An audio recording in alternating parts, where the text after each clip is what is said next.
Hey guys, welcome to Tech Tricks tutorial. In today's video, I will show you Facebook profile picture, no likes. So if you wanted to change your profile picture without losing likes, what you're going to do here is to open launch your Facebook application and make sure that you're using the latest version of this application and tap your profile picture. Now, here's the thing, if you want to change your profile picture and you don't want to lose likes or you don't want to lose comments, and then what you're going to do here is you can change your profile picture, but it shouldn't be a new one.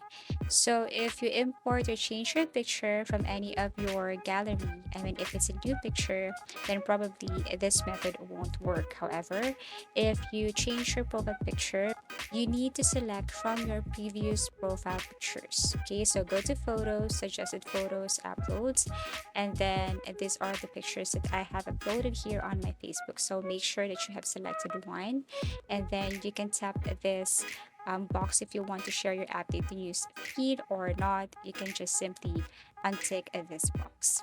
Okay, so once done, what you're going to do is to click save, and you will see that the number of likes will be the same as the likes before.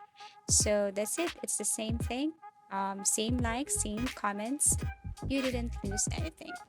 So I really hope that this video helped you. Thank you for watching and see you again in our next video tutorials.